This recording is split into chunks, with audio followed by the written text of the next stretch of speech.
The real estate market in Calgary has seen some positive changes so far in 2023.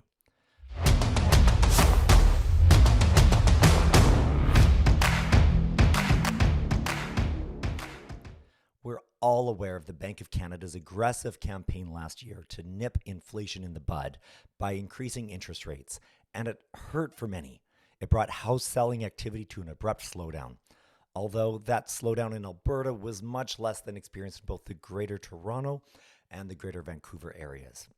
And I believe that's directly related or directly tied to how overheated those markets were compared to our market in Alberta. We simply didn't have the same bubble to pop. So today I'm going to discuss two topics. One, interest rates, and two, the Calgary housing market.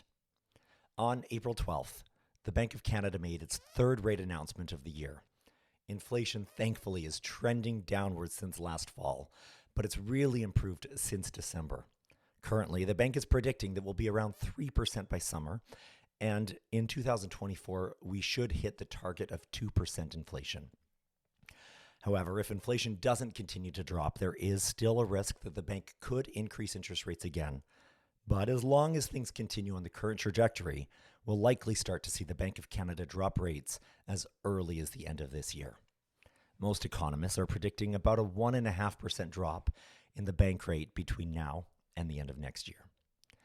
Fixed rates have already started moving downward from the peak that they hit in November 2022, and we're now seeing fixed rates even below 4.5% instead of closer to 5.5% that we saw just a few months ago. With regard to housing in Calgary, we're seeing some encouraging signs. Unsurprisingly, home prices did drop from their peak nearly a year ago as the Bank of Canada steadily raised those interest rates. But specifically, it was the average price that dropped in Calgary. Looking at each category of housing, each of those is actually up again already. And this is because apartment condos and townhouses now make up a greater percentage of all homes purchased. So to get a feel for what things are like in Calgary real estate, I spoke with Brian Howard of the Howard Real Estate team with eXp Realty.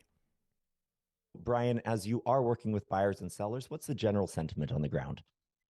Well, once a buyer or a seller, especially a seller, decides to come to market, we realize it's a great time for sellers, really. And like we have a lack of inventory and prices are increasing. And the sentiment is, well, the general sentiment is people are nervous.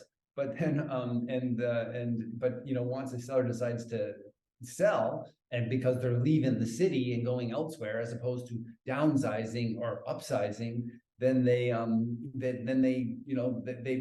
make the decision and do whatever they want to do. Yeah, inventory is low, prices are rising.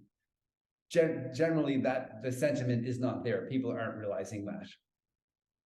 Okay, well, thank you so much, Brian, for that feedback. Definitely looking forward to seeing what continues to happen in the spring market here in Calgary, and things are exciting out there. No, appreciate the time, Josh. Let's keep the conversation moving. Thank you. In short, we're seeing less activity than a year ago, but with a small amount of inventory and buyers coming out of the woodwork, we are seeing homes sell quickly, and prices are trending back upwards month over month. Calgary remains one of the most affordable major housing markets in the world, and it's attracting a lot of people from out of the province who want a more affordable lifestyle.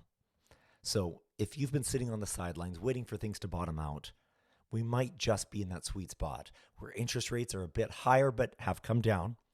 But you could take a short, maybe 3-year term and buy a home before the prices really start to climb up again. If you're interested in seeing what your options are, or how this might affect you specifically, my team and I are standing by. We're ready and looking forward to talking with you soon. Thank you.